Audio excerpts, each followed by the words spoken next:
أشهد أن ہماری زندگی کی ساری جدوجہد سکون، خوشی اور اطمینان حاصل کرنے کے پیچھے ہوتی ہے، لیکن کیا آپ نے غور کیا کہ ایسی زندگی ہم سے آگے کیوں بھاگتی رہتی ہے؟ ایک مسئلہ ختم ہوتا ہے تو دوسرا ہمیں پریشان کرنے لگتا ہے، ایک مشکل سے نکلتے ہیں تو دوسری تیار کھڑی ہوتی ہے۔ ہم ہر جگہ اپنے مسائل کا حل ڈھونڈتے ہیں جہاں سے ہمیں وقتی فائدہ ملتا ہے، لیکن ہم اصل دروازہ نہیں کھٹکھٹاتے، وہ دروازہ جس کی طرف اس کائنات کا مالک ہمارا رب خود بلاتا ہے۔ مگر افسوس، ہم میں سے بہت کم لوگ ہیں جو یقین، عاجزی اور مکمل توکل کے ساتھ اس دروازے کو کھٹکھٹاتے ہیں۔ اللہ تعالیٰ نے ہمیں نماز عطا کی ہے جو ہمیں ایسی پرسکون زندگی دیتی ہے، لیکن ہم اکثر اس حقیقت کو نہیں سمجھتے۔ ہاں، مشکلات، پریشانیاں اور تکالیف ہماری زندگی کا حصہ ہیں، لیکن ہمارا مہربان اور محبت کرنے والا اللہ ہمیشہ ہمیں ان سے نکلنے کا راستہ دکھاتا ہے۔ دیکھیے سورہ بقرہ کی 2 مختلف آیات میں اللہ تعالیٰ کیا ارشاد فرماتا ہے۔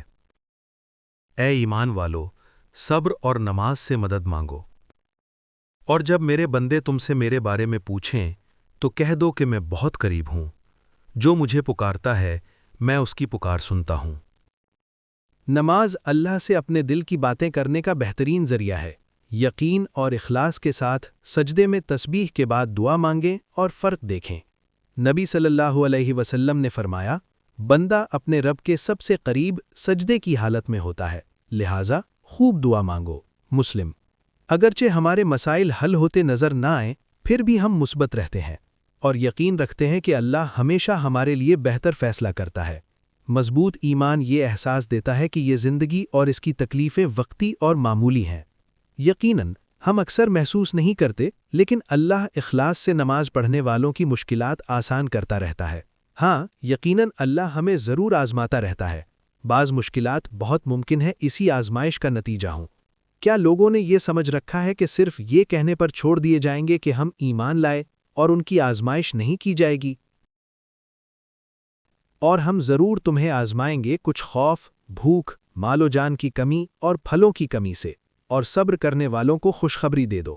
ہاں، آزمائش پر صبر کرنے والوں کو اللہ اپنی طرف سے خوشخبری دیتا ہے۔ مختصراً ہم نماز کے ذریعے سے ہی اللہ سے مدد مانگیں گے اور سجدے میں گڑ گڑا کر دعا کریں گے کہ اے اللہ ہمیں ہر آزمائش سے محفوظ رکھ۔ اللہ ہم سب کو ایسی نماز پڑھنے کی توفیق عطا فرمائے جو اسے راضی کرے اور ہمیں دونوں جہانوں میں کامیابی دے۔ Thanks for watching, friends. Hope you found it helpful. Subscribe to stay updated on upcoming content.